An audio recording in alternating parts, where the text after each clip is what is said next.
ہم نے آپ کو بتایا تھا کہ وزارت بلدیات کی طرف سے تمام ایک لیٹر نکلا تھا جس میں تمام میونسپل کمشنر چاہے وہ بلدیہ عظمیٰ کراچی اور بیوا ہو اور 25 ٹاؤن ہو، ان سب کو، ویسے تو 37 ٹاؤن ہیں اور دیگر سندھ کے اداروں کو واضح طور پر کہا تھا کہ 27 اکتوبر بروز اتوار کو بلیک ڈے منائیں گے، یعنی کشمیریوں پہ ہونے والے مظالم اور حق خود ارادیت نہ دینے کے خلاف کھل کر یکجہتی کا اظہار کریں گے، اور 25 اکتوبر کو ایک اور خط دیا تھا۔ بعد ازاں اب ٹاؤن کی سطح پر باقاعدہ تیاری شروع ہو گئی ہے۔ گڈاف ٹاؤن کل صبح 11 بجے باقاعدہ اس حوالے سے ایک واک کا اہتمام کر رہا ہے، اور طارق عزیز بلوچ، احمد یار میونسپل کمشنر اور کونسل کے ممبران میر عباس ٹالپور اور دیگر افسران یہاں موجود ہوں گے، جبکہ مومن آباد ٹاؤن نے بھی واضح طور پر 11 اور 11:30 تقریباً 12 ہی بجے ان کا بھی پروگرام ہے، اور لوگ 11 بجے کے بعد وہاں پہنچ جائیں گے، اور 12 بجے مومن آباد ٹاؤن میں بھی واک کا اہتمام کیا گیا اور کشمیریوں سے کھل کر یکجہتی کا اظہار کیا جائے گا۔ نیو کراچی ٹاؤن ہو یا دیگر ٹاؤن ہو، وہاں پر بھی تیاریاں مکمل ہے، جبکہ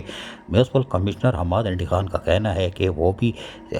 کشمیریوں سے کھل کر یکجہتی کا اظہار کریں گے اور بلیک ڈے منائیں گے، اور لیاری کے عوام سراپا احتجاج ہوں گے، اور کل ان کی بھی 3 بجے چاکی واڑہ پر زبردست کشمیریوں سے یکجہتی کا کھل کر اظہار کیا جائے گا، جہاں چیئرمین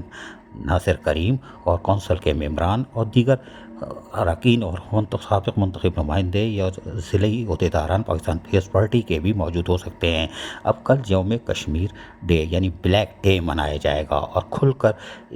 کشمیریوں سے یکجہتی کا اظہار کیا جائے گا، جس پر ٹاؤن کی سطح پر تمام تر تیاریاں مکمل کر لی گئی ہیں، اور اتوار کا دن کشمیریوں سے یکجہتی کا اظہار ہوگا، اور عالمی سطح پر کراچی کے تمام ٹاؤنز کھل کر اپنی یکجہتی کا اظہار کریں گے کہ ہم کشمیریوں کے ساتھ ہیں، اور اقوام متحدہ کی قراردادوں کے مطابق ان کا جائز حق ان کو دیا جائے، ورنہ پورا پاکستان اور 25 ٹاؤن چاہے لیاری ہو کوئی بھی ہو، سراپا احتجاج رہیں گے، گلی محلوں میں احتجاج رہے گا۔ عزیز عارف، KBS بلدیاتی نیوز، کراچی۔